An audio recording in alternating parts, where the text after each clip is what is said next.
to our stage for our next presenter. How many of you have noticed that we have a Best in Show competition going? A number of these brands have submitted their favorite products to be in a competition. So as you walk the showroom floor, ask the exhibitor if they have a product in the Best in Show competition.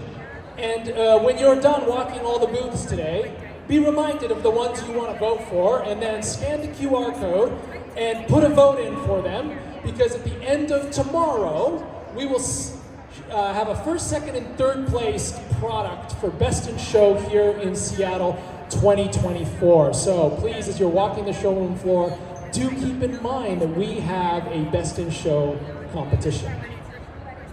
All right, friends of Planted Expo Seattle, today we have the pleasure of welcoming an extraordinary advocate for health and wellness, Ella Magers, to the Planted Expo Seattle stage.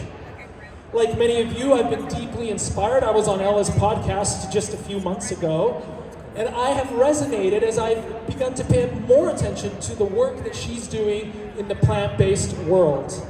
Her story of her relationship to food and eating, which aligns so closely to my own experiences, have been moving as I've reflected on them. So I've witnessed this remarkable ability that she has to connect with her audience, and then also to create a safe place where everyone can feel seen and heard. So Ella's commitment to transforming lives through compassion first, but also through fitness and a plant-based lifestyle has been truly inspiring to me. So let's give a warm Seattle welcome to Ella Magers. Woo! Ella Magers!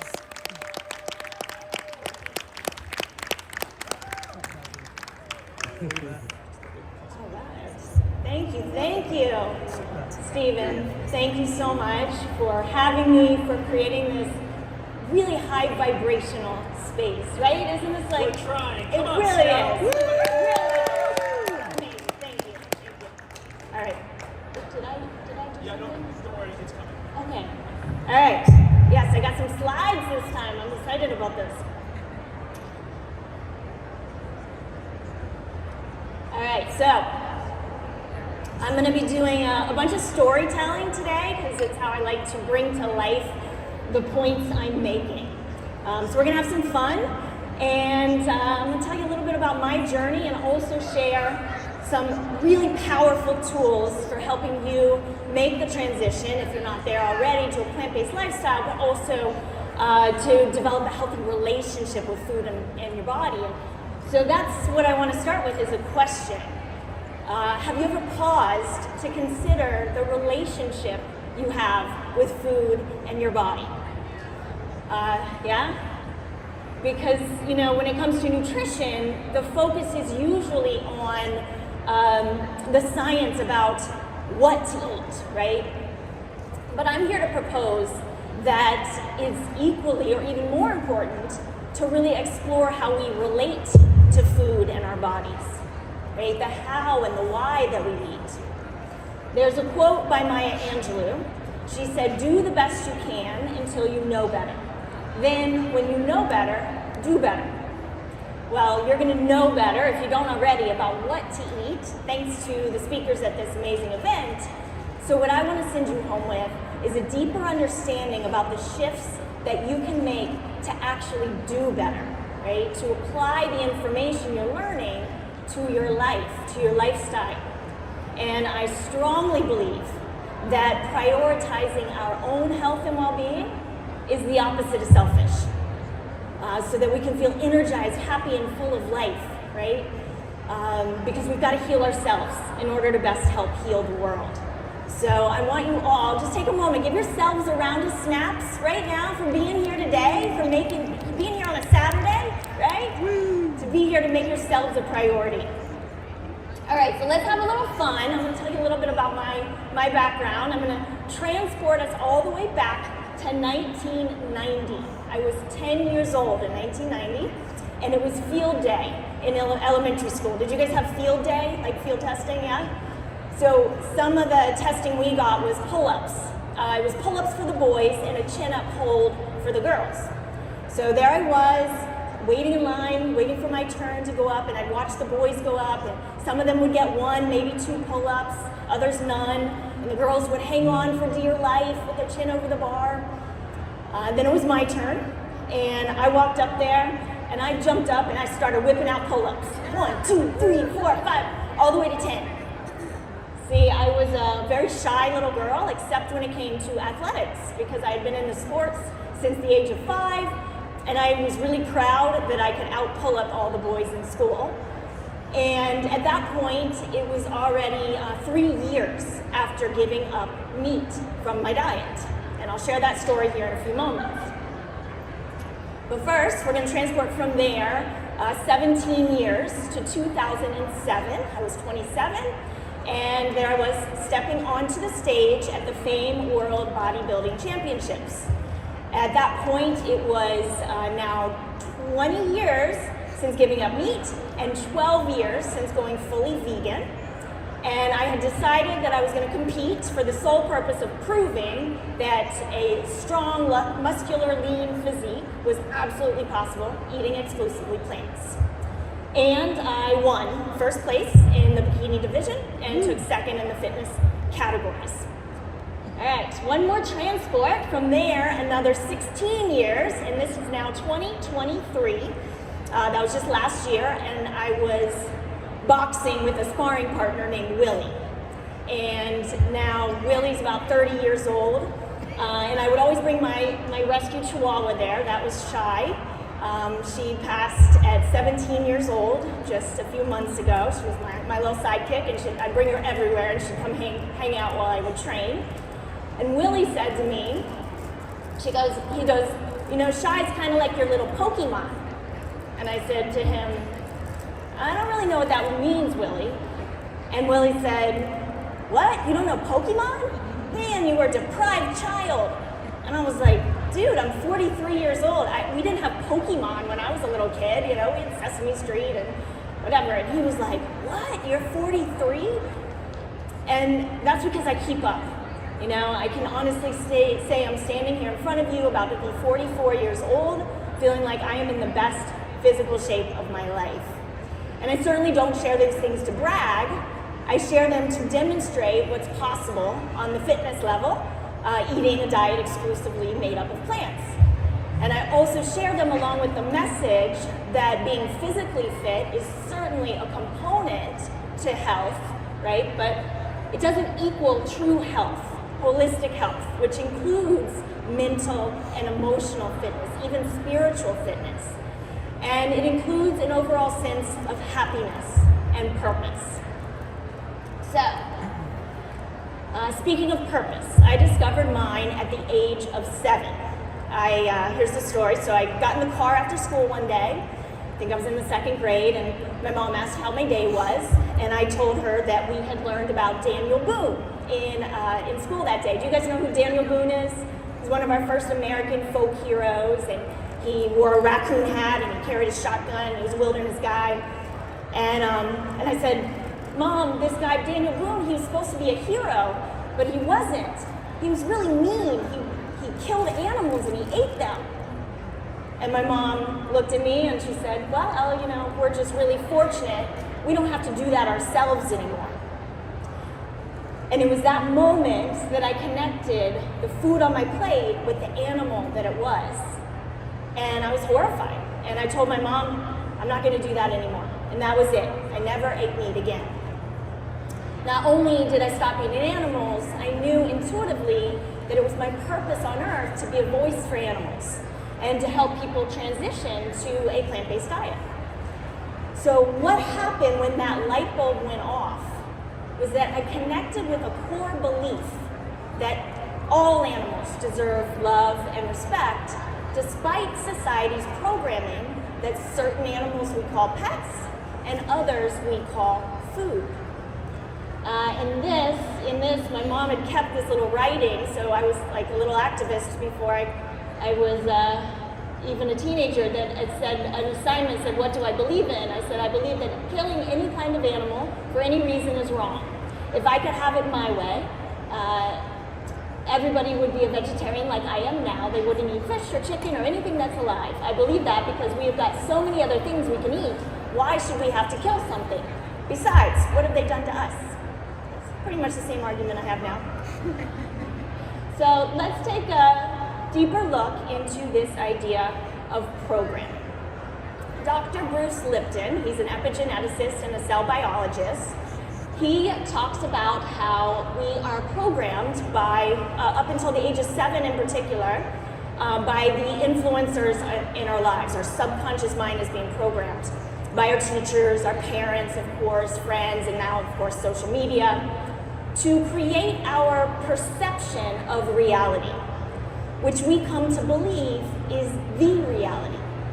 And that includes all our beliefs about what is right and wrong, about who we are and what we're capable of. And most of that programming is highly limiting. And it's our subconscious mind that runs the show 90 to 95% of the time. Which means the average person only utilizes their conscious thinking brain 5 to 10% of the time, leaving us very little opportunity to actually think for ourselves. So, which is pretty crazy, right? We're all kind of walking through the world totally unaware that we're not who we think we are, and that the world around us is not necessarily how we perceive it, much less that we have the power to change all of it. So now I want to look at one of the programs that we download from the time we're born. And it's a belief system that Dr. Melanie Joy, she's a psychologist, she coined carnism. And it's the program that eating animals and their secretions is normal, natural, and necessary. So normal, look around, pretty much everyone's doing it, right? Necessary, we believe it's the way it's always been and the way it always will be, natural. And then necessary, we're bombarded with strong messaging and misinformation our whole lives about how we need meat and dairy to be healthy, right? So I don't know about you guys, tell me if anybody else can relate. When I was a little kid, I couldn't leave, there was a rule, I couldn't leave the dinner table until I drank a glass of milk. Did anybody else have to drink milk when they were a kid? Yeah? Yes, and I hated the taste of milk. I had a whole system for getting it down. I would mentally prepare myself, and then I would take a deep breath, I'd hold my nose, I would chug the entire glass of milk, and then before breathing out again, I would chase it with water. I mean, the dairy industry has some of the most talented marketers on their side to have tricked us all into believing full-on lies about how we need meat and dairy to be healthy. When nothing really could be further from the truth. I mean, let's get into our conscious brains and use a little logic here.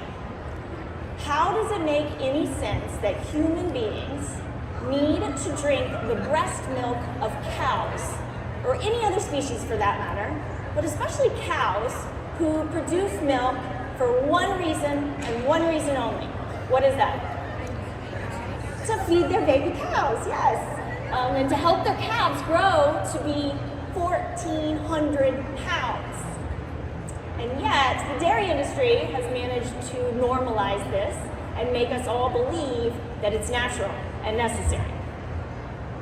Well, despite all of that, by the time I turned 15 years old, I had discovered all the information that I needed to know about factory farming and the cruelty of the dairy and egg industries to go from vegetarian to completely vegan. And I became an activist before I could drive a car. I mean, after all, there I was, a very healthy, active teenager, an athlete who had been thriving for over half my life without meat already. And I learned that all those pictures of happy cows and animals on farms, I learned those were lies, so it stood to reason for me that the health information was a lie too. So really, my whole life has been this journey of figuring out how I could best do my part to make this world a kinder, more compassionate place for all beings. So as a teenager, I thought that I could make the biggest difference by simply spreading awareness. I thought, well, surely once I tell people the truth about what's happening behind the closed doors of factory farms, surely they'll all just immediately go vegan just like me. So I set out and did a lot of leafleting and protesting and even sitting in cages on the side of the road, kind of demonstrating the devastating conditions of farmed and lab animals. I mean, bless my parents' hearts. You guys, can you imagine dropping your kid off to sit in a cage on the side of the road? Yeah, great parents, great parents. And this was me accepting an award when I was 17, given by the organization called Farm for young people who did extraordinary work for animals. But the truth was that I was met with so much resistance. Come to find out, most people didn't want to know, and that was honestly a bitter pill for me to swallow. I didn't understand the power of programming back then. I just knew that my tactics didn't seem to be working, so I knew I needed to try a new approach. So I went off to college and I graduated with a degree in social work. I didn't necessarily want to be a social worker, but I knew I wanted to be in service to humanity, so it seemed like a good choice. And then following college, I got certified as a personal trainer, and I spent the next decade working within the fitness industry. My new approach to fulfilling my life's purpose was becoming the shining example of the physique that most people wanted for themselves. It was kind of this stealth vegan approach. And it did seem to be working, because people would come up to me and ask me what I was doing to get so strong and lean. And of course, I would be thrilled to talk about how I was doing it, eating exclusively plants. And if they were open, I'd take them on as a training client and help them change their eating and exercise habits and whip them into shape. But I ran into a problem.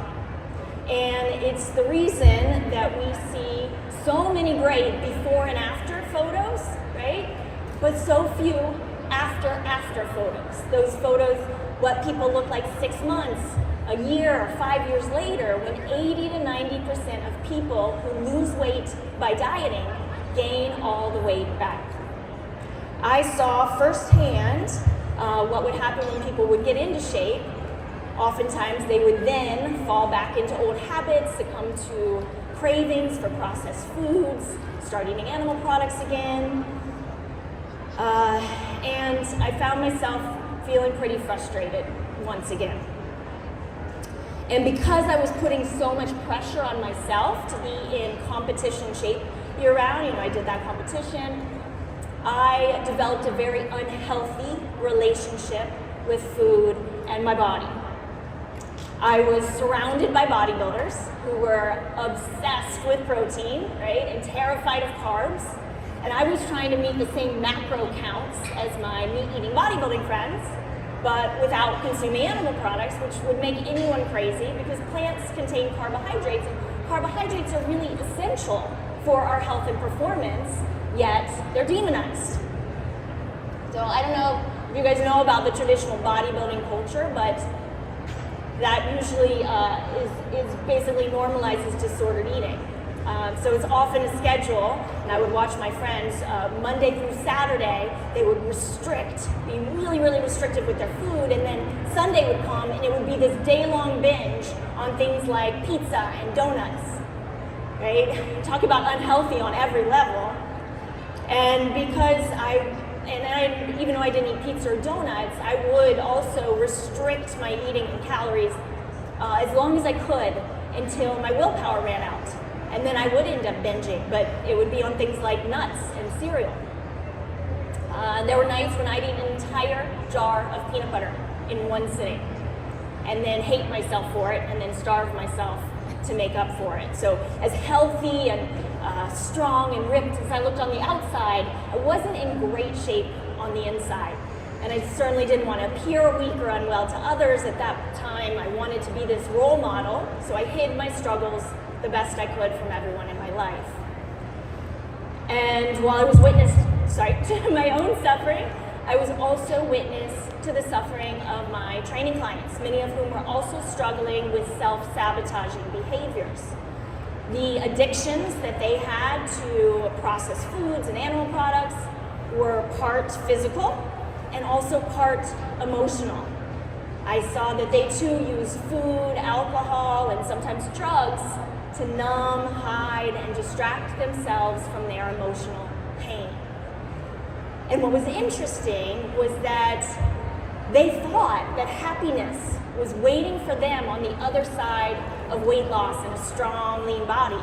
And yet there I was with this strong, lean body, and I had a long way to go at that point to feel truly happy and holistically healthy. And it was that realization that was the catalyst for me to go back to graduate school. And I went and got my master's degree in social work to be better equipped to help people with the mental and emotional barriers standing in their way to true health. And I knew I needed to help myself in order to help others. And so my healing journey began. I started practicing yoga, which I am not gonna lie, I abhorred yoga at first. How many people here like yoga? How many people are like kind of freaked out, scared of yoga, or hate it? Anybody? No people? Okay, see, I wasn't alone. There we go. And you know, my MO at that point was Miss Tough Girl. I was a Muay Thai fighter. I was a weightlifter, go-getter. I was a doer. So to slow down, to focus on the being over the doing was really freaking tough and really necessary. I hated yoga till I loved yoga, and now I can't imagine my life without it. I spent years exploring my programming, developing a healthy relationship with food and my body and myself. I started seeing food as medicine, as nourishment, as fuel, and exercise as movement, a moving meditation, an act of self-care. And that brings us to 2023, when I felt called to, 2013, when I felt called to launch a brand with the mission of bringing veganism into the mainstream. I was 33 at the time, and there were still so many stereotypes about what it meant to be vegans. Vegans were still thought to be weak and scrawny, or kind of stinky hippies, or angry up on their soapbox. And I wanted to show people that being vegan you could be fit and have fun as a vegan, that it wasn't a sacrifice at all. And so Sexy Fit Vegan was born. And I soon launched a website and a blog where I shared my story. I launched a podcast, had a book published, and I also decided to start redefining what it meant to be sexy. So sexy is an acronym that stands for soul aligned, embracing your body, exploring life playfully, and you being you. And I do have a Sunday soul-aligned newsletter that I send out every week if you want to stay connected with inspiration, sharing about great updates and discoveries that I make. And I also have developed coaching programs that have helped people all over the world not only transition to a whole food, plant-based diet, but also to develop that healthy relationship with food and their bodies. And the foundation of the coaching I do is coaching people on how to coach themselves, which is the definition of true empowerment. So what I want to do for the rest of our time together is to share 5 transformational tools to help you make conscious choices about how you eat and how you move, choices that will set you up to be healthy for a lifetime. So the first tool on the path to holistic health is what I call the power pause. It's in that moment, right before you're about to make an unhealthy or unethical choice out of habit, urge, or craving, you instead pause to tap into your conscious mind, to take a step back and to become the observer of your thoughts and your emotions, and to approach yourself with curiosity and compassion. And that's the first mantra or declaration that I have my clients adopt. I approach myself and the world with curiosity and compassion. And I have them wake up and say it 10 times first thing in the morning, and have them write it on their bathroom mirror with glass marker, put reminders on their phone, whatever it takes. The second tool is to acknowledge and allow whatever it is you're experiencing in your emotions, allow those emotions to be there instead of resisting them. And the declaration that I ask my clients to adopt to help them do this is, the goal is not to feel better, it's to get better at feeling. And I'm going to repeat that because this is a game changer, you guys. The goal is not to feel better, it's to get better at feeling. Because when you take that approach, you get to stop constantly looking for ways to run, hide, and distract yourself from your negative emotions. You get to step into your power and live life fully. Because we don't get to know happiness if we don't also know sadness. And the more we can embrace loss, the deeper we can experience love. That's the nature of this adventure that we call life. And it's from that place that we have this power to then create new thoughts that will help coach us into healthy actions, right? So I'm going to take a look at a practical example here before we move on. So let's say you get home from work, you had a really, really tough day, and you're craving ice cream, knowing that for the first 10 or maybe 20 minutes that you're eating that ice cream, if it was a really rough day, you'll numb out and you'll be distracted from your problems. Doesn't make it the best choice though, right? So what if you could instead lean into those feelings and be okay with not being okay long enough to take a different approach, put together a different plan of action. So you take the power pause, you approach yourself with curiosity and compassion. You remind yourself the goal here is not to feel better, it's to get better at feeling. And from there, you could also ask yourself, what would the best version of myself do right now? So maybe instead of going for that ice cream, you instead put a sweet potato in the oven and go take a warm bath and listen to some soothing music, or call your best friend, or go outside for a walk or a run. And with that simple choice, you get to start writing a new story for yourself, your health, and your life. All right, next tool, number 3, is mindful eating. It's no big one, you guys. Mindful eating, I mean slowing down, being present with your food, engaging with all your 5 senses, and chewing each bite thoroughly to a paste before swallowing, and stopping when your body is fully nourished.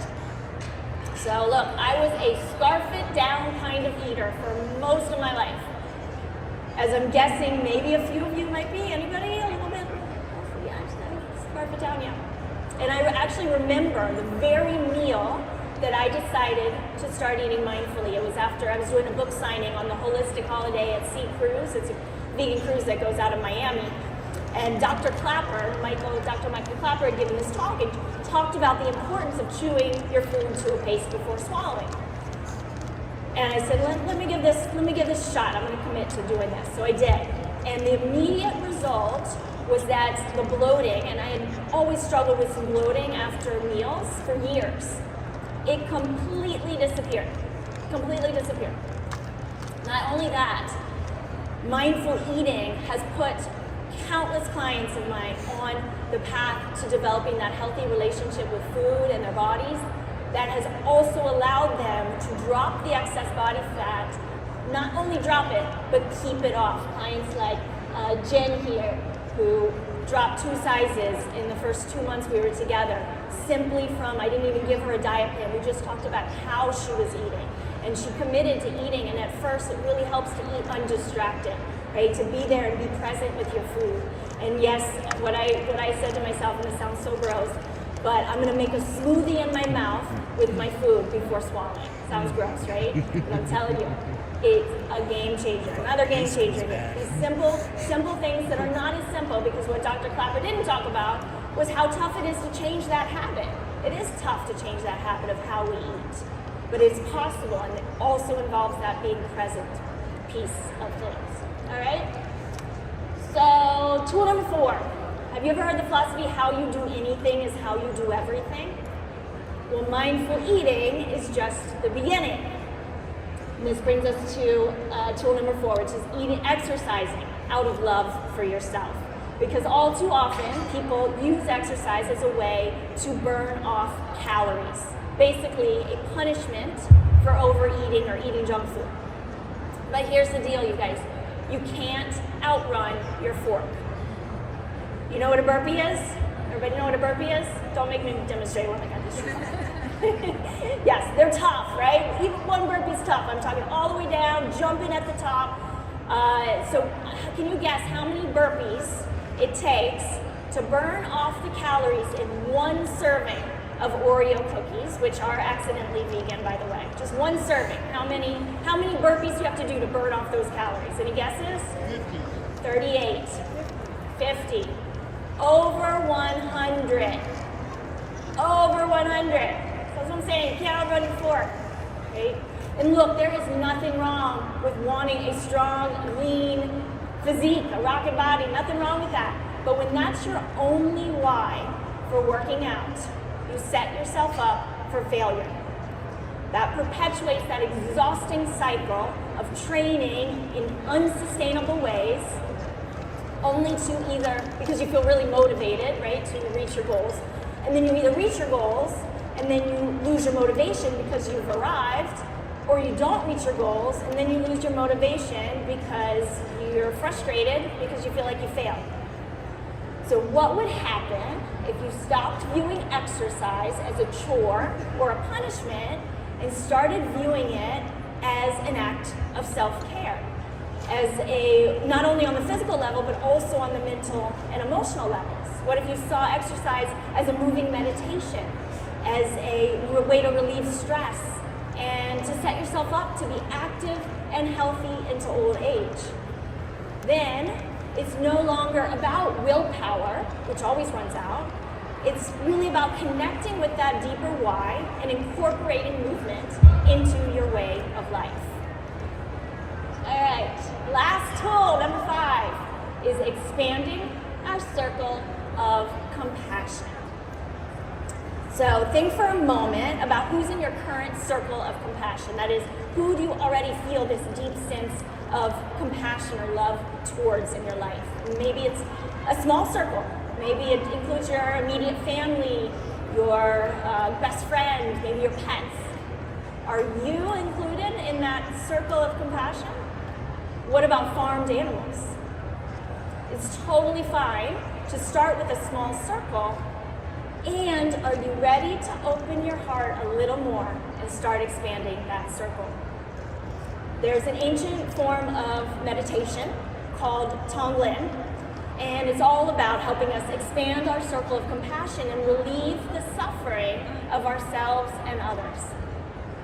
Tonglen is a Tibetan word that translates to sending and taking, and it involves taking in pain and suffering of ourselves and others and sending out relief for that suffering.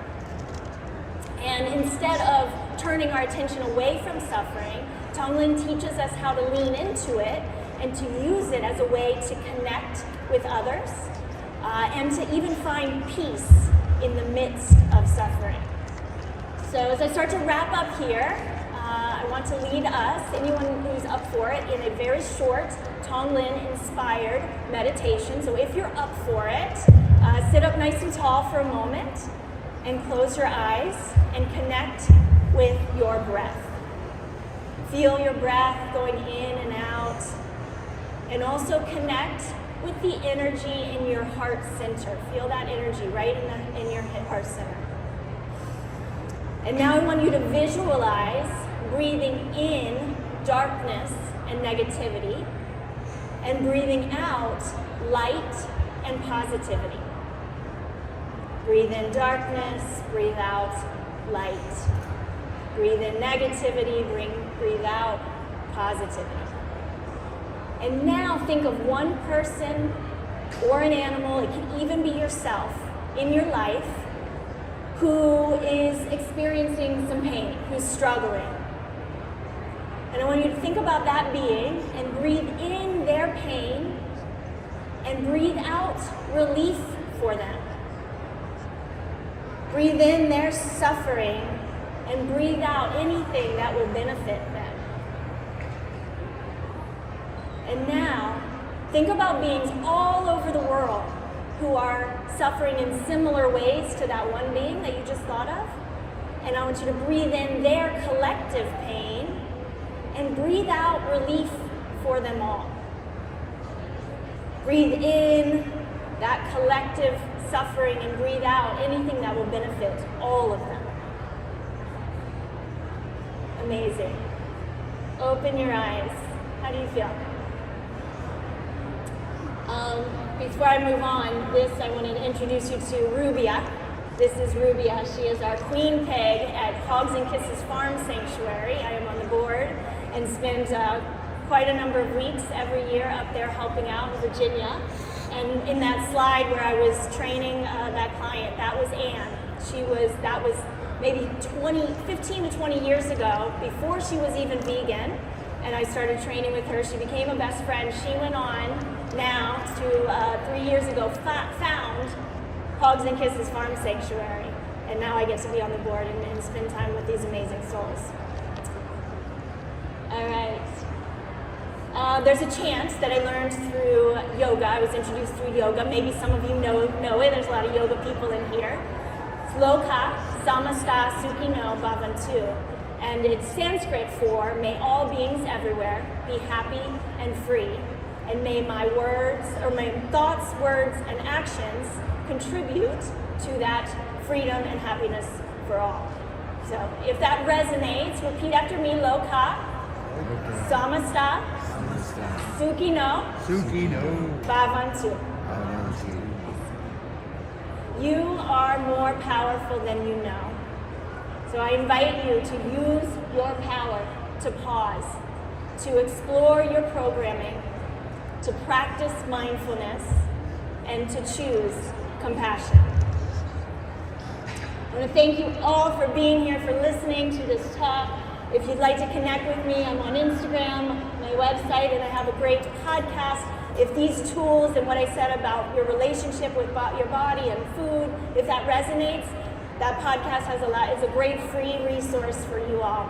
I also have a mindful exercise plan that I'm giving away for free. If you want to see me afterwards, I have a little coupon for you guys for that too. So thank you all so much. I appreciate you. Amazing, everybody. That was so great. We have time for a few questions. Yeah, in Toronto, you raced off the stage. We didn't even get a chance to do this. I get to ask the first question because I was particularly moved by tools 2 and 3, the mindful eating. But tool number 2, you said the goal is not to feel better, it's to get better at feeling, which seems like it leads right into this idea of mindful eating. And you sort of said something that I sometimes go like, is that really what I want? Like you said, make sure the food in your mouth is a paste. And I was like, I don't want the food in my mouth to be a paste, but I get it. But the idea of mindful eating as a means of connecting to my feelings, as a reflective moment.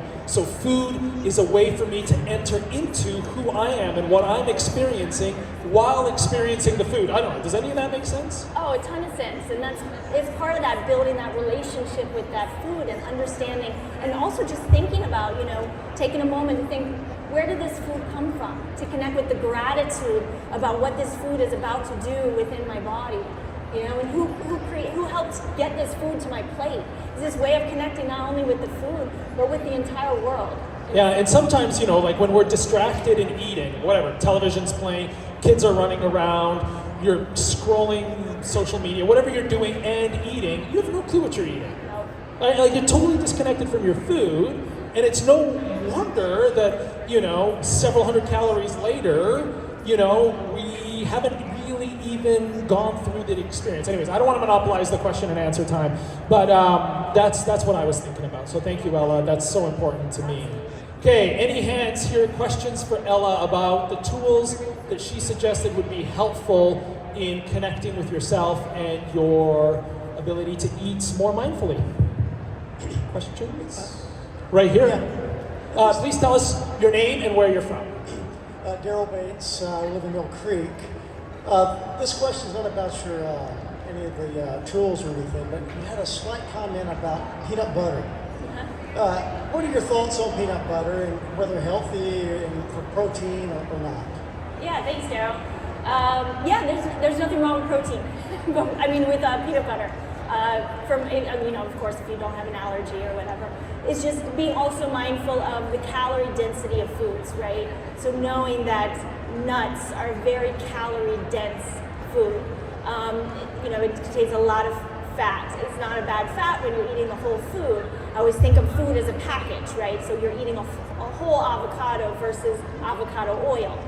You're getting the fiber within that food. You're getting the food as a package as it came from nature. It's just about being mindful of and knowing that that's a very calorie dense food. So it's very easy to pack on. Fuel your body with more calories than you're needing. And that's what this is about. And that's part of this mindfulness and this kind of intuitive eating is understanding how much your body actually needs to feel fully nourished, to be fully fueled, and then eating with that in mind. Does that make sense? I've had other people say the saddest moment they ever had when they started to become more aware of their calories was when they weighed their peanut butter and looked at the serving size and were like, that's what a serving size of peanut butter is? Exactly. Oh man. Yeah. It's not a big deal for the vast majority of people, but for some of us who had to go through that experience of learning how much we were eating, I was like, oh my goodness, I eat 5 servings of peanut butter in every peanut butter and banana sandwich. Anyways, okay. Who's next? One more question. We have time for one more question. Right here in the front again. Yeah, you're welcome. If you're willing to put your hand up and ask questions, we're willing to answer them. One more time, where you're from and your name. Tiffany from Port Orchard, Washington. So my question is about the nutrition choices you make as a vegan fitness person. A lot of people in the fitness space who identify as vegan also have a reliance on different protein powders and processed vegan foods that are higher in protein. What are your thoughts on achieving macros in a healthy and sustainable way using whole food, plant-based foods as opposed to relying on those artificial sources? Yes, great question, Tiffany. Thanks for asking. Was everybody able to hear that? Yeah, okay.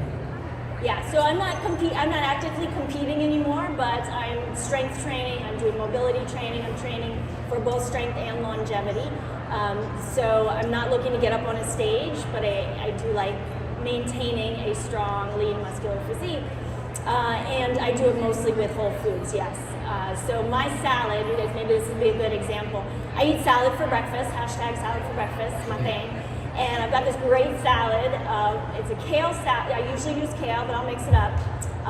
Put kale, and then there's a nutritional yeast that I use that has 4.4 grams of protein per serving. I use 4 tablespoons of nutritional yeast on this kale salad, and I'm talking, and I get a serving bowl. My salad is big, and yes, I eat it mindfully, so yes, it takes a long time to eat it too.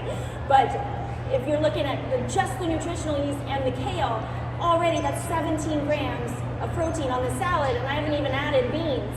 And then looking at the beans that I use, I'll mix them up. Using edamame, for example, that's going to have a higher protein content and percentage of protein in that macro count than white beans. But I mix it up. I like to mix it up. But then let's say I add, a quarter cup of beans, and then throw on some toasted pumpkin seeds on top. I'm looking at 25 grams of protein in just in a salad that I eat in the morning for my breakfast. So it's really about getting some little tricks and looking at the greens and beans as a base. For me, that's my base. It's greens and beans. I eat a ton of greens and lots of beans. And then yes, using tofu is still not very processed.